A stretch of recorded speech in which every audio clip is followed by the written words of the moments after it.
Welcome in train map infotech. अभी हमने last time अपने लास्ट वीडियो में आपको बताया था कि क्लास और ऑब्जेक्ट क्या होता है कोर जावा में। आज मैं आपको कोर जावा का एक बहुत ही इंपॉर्टेंट टॉपिक लेके आया हूँ कि व्हाट इज एक्सेस स्पेसिफायर, है ना। तो अभी या जब भी आप प्रोग्रामिंग करते हो ना, या बिगिनिंग लेवल पे करते हो या फिर एक्सपर्ट लेवल पे करते हो या इंटरमीडिएट लेवल पे करते हो, तो सबसे पहले आपको ना एक्सेस स्पेसिफायर अच्छे से पता होना चाहिए कि एक्सेस स्पेसिफायर क्या होता है।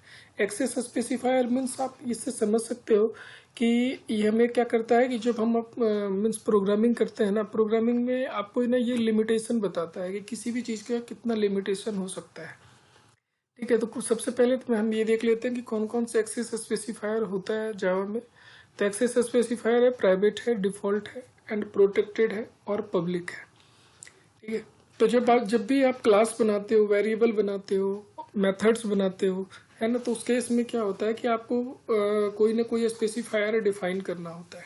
तो हम देखते हैं यहाँ पे कि सबसे पहले प्राइवेट जो एक्सेस स्पेसिफायर है वो क्या होता है। प्राइवेट एक्सेस स्पेसिफायर जो है वो एक्सेसिबल होता है only with in class by the method of that class. Means मैं आपको बताऊं कि अगर आप एक कोई वेरिएबल क्लास बनाया है अगर आपने, और उस क्लास के अंदर कोई वेरिएबल बनाया है या उसके अंदर मेथड बनाया है, अगर आप उस वेरिएबल को या मेथड को आप प्राइवेट एक्सेस स्पेसिफायर के साथ डिफाइन करते हो या प्राइवेट बनाते हो, तो आप उस वेरिएबल को सिर्फ विद इन क्लास एक्सेस कर सकते हो।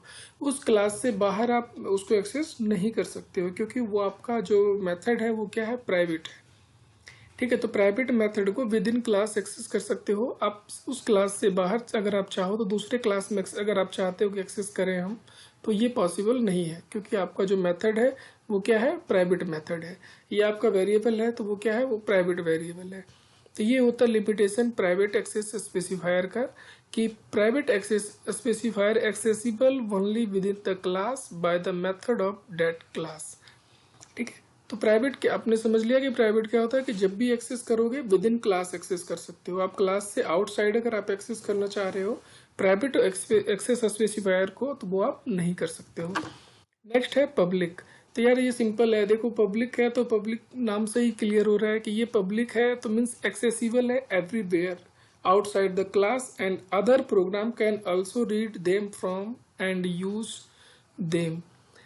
बोल रहा है कि अगर आप पब्लिक एक्सेस स्पेसिफायर बनाते हो तो सॉरी, ये ना पब्लिक का जो पी होता है वो हमेशा स्मॉल होता है। यहाँ पे बाय मिस्टेक से पी कैप्स में लिखा गया है। तो जो पब्लिक एक्सेस स्पेसिफायर होता है वो क्या करता है कि जब आप कोई किसी भी मेथड को, वेरिएबल को अगर आप पब्लिक डिफाइन करते हो ना, तो वो outside class, outside package, means कहीं से भी वो एक्सेसिबल है। वहाँ पे आपकी सिक्योरिटी अकॉर्डिंग टू प्राइवेट कम हो जाता है। ठीक है, तो ये हमारा पब्लिक एक्सेस स्पेसिफायर था। नेक्स्ट है प्रोटेक्टेड। प्रोटेक्टेड एक्सेस स्पेसिफायर क्या होता है, बोल रहे हैं कि member of a class are accessible outside the class. Means अगर आपने कोई क्लास बनाया है और उस क्लास का मेंबर, मीन्स उसके अंदर मेथड्स, वेरिएबल्स को आपने क्या कर दिया है, प्रोटेक्टेड कर दिया है, तो ये क्या होगा, आउटसाइड द क्लास, यानी कि दूसरे क्लास में एक्सेसिबल होगा। लेकिन एक लिमिटेशन है। लिमिटेशन क्या है कि but with in the same directory. अगर आप सेम डायरेक्टरी में आपकी मान लो कि 2 और 3 क्लासेस है, ठीक है, तो 2-3 क्लासेस में ये क्या होगा, प्रोटेक्टेड एक्सेसिबल होगा। लेकिन अगर आप एक डायरेक्टरी से दूसरे डायरेक्टरी में एक्सेस करना चाह रहे हो, तो आप प्रोटेक्टेड मेंबर को आप एक्सेस दूसरे डायरेक्टरी में नहीं कर सकते हो, सिर्फ सेम डायरेक्टरी में आप एक्सेस कर सकते हो। ठीक है, तो ये हमारा प्रोटेक्टेड होता है। इस तरह से आप प्रोटेक्टेड को मीन्स आप भी एक्सप्लेन कर सकते हो या इस तरह से आप समझ सकते हो। नेक्स्ट है डिफॉल्ट। डिफॉल्ट बहुत ही सिंपल है कि अगर बोल रहा है if no access specifier is written by the programmer, means आप अगर कोडिंग कर रहे हो और कोडिंग करने के टाइम पे आप क्लास में या मेथड वेरिएबल में आपने एक्सेस स्पेसिफायर डिफाइन नहीं किया है, तो उस केस में क्या होगा कि जावा कंपाइलर जो होगा वो बाय डिफॉल्ट आपको एक्सेस स्पेसिफायर डिफाइन कर देगा। वो कौन सा एक्सेस स्पेसिफायर होगा, डिफॉल्ट होगा। मीन्स अगर जब भी आप सिंपल समझ लो, जब भी आप कोई वेरिएबल बनाते हो ना, तो आप क्या करते हो, इंट स्ट्रिंग लिख के बस उसकी वैल्यू असाइन कर देते हो एंड उसको यूज कर लेते हो। वहाँ पे एक्सेस स्पेसिफायर आप डिफाइन नहीं करते हो। तो उस केस में क्या होता है कि बाय डिफॉल्ट जो जावा कंपाइलर है उसको क्या करता है, डिफॉल्ट एक्सेस स्पेसिफायर को असाइन कर देता है। यहाँ भी सेम देखो, डिफ़ॉल्ट का डी जो होगा वो स्मॉल होगा, है ना, बाय मिस्टेक यहाँ पे डी कैप्स में है, तो इस चीज़ का आप ध्यान रखेंगे। मैं एक और टेबल के अकॉर्डिंग आपको एक्सप्लेन करना चाहूँगा कि देखो यहाँ पे क्या है, एक्सेस स्पेसिफायर कौन कौन से होते हैं, पब्लिक, प्रोटेक्टेड, है ना, प्राइवेट और नो एक्सेस मॉडिफायर। मीन्स आप यहाँ पे कुछ भी, मतलब जो आप कह सकते हो डिफ़ॉल्ट है या कुछ भी है, डिफ़ॉल्ट को आप मान के चलो यहाँ पे। तो जो हमारा पब्लिक होता है, पब्लिक बोल रहा है कि सेम क्लास में एक्सेसिबल है, वाई को हम एस बोल रहे हैं और एन को नो बोल रहे हैं, ठीक है। तो वाई सेम क्लास में पब्लिक जो होगा वो एक्सेसिबल होगा एस, सेम पैकेज में एक्सेसिबल होगा, बिल्कुल होगा, सब क्लासेस में भी हो सकता है एंड अदर पैकेजेस में भी हो सकता है। मीन्स पब्लिक को आप कहीं भी एक्सेस कर सकते हो, इसमें कोई रेस्ट्रिक्शन नहीं है। नेक्स्ट है प्रोटेक्टेड। प्रोटेक्टेड में क्या बोल रहा है कि सेम क्लासेस में आप उसको एक्सेस कर सकते हो, सेम पैकेज में भी एक्सेस कर सकते हो, सब क्लासेस में भी एक्सेस कर सकते हो, लेकिन अदर पैकेजेस में आप एक्सेस नहीं कर सकते हो। किसको? प्रोटेक्टेड को।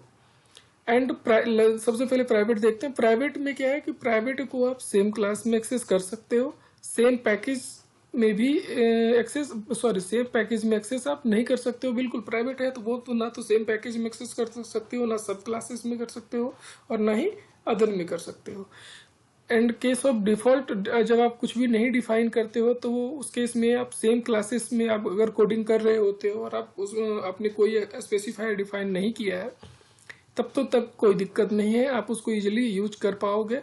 लेकिन सेम पैकेज में भी कर पाओगे, बट सब क्लासेस और अदर पैकेजेस में अगर आप उसको एक्सेस करना चाहोगे तो वो सबसे पहले आपको बोलेगा कि नहीं, आप जाइए, आप अपने मेथड्स को या मेंबर्स को आप क्या करो, एक्सेस स्पेसिफायर डिफाइन करो, उसके बाद आप एक्सेस कर सकते हो। तो आई होप कि आपने एक्सेस स्पेसिफायर को अच्छे से समझ लिया होगा। तो मैं आपके लिए क्वेश्चन करता हूँ कि अगर आपने समझ लिया है तो आप इसका रिप्लाई भी कर सकते हो कि can you declare a class as private. किसी भी क्लास को प्राइवेट डिक्लेयर कर सकते हैं? अगर कर सकते हैं तो आप प्लीज़ कमेंट करके हमें बताएं। और अगर आप इन एक्सेस स्पेसिफायर का प्रॉपर कोडिंग भी चाहते हो तो वो भी आप कमेंट करके हमें बता सकते हो। मैं प्रॉपर कोडिंग के साथ भी एक वीडियो रिकॉर्ड करूँगा। ठीक है, आज के लिए थैंक यू।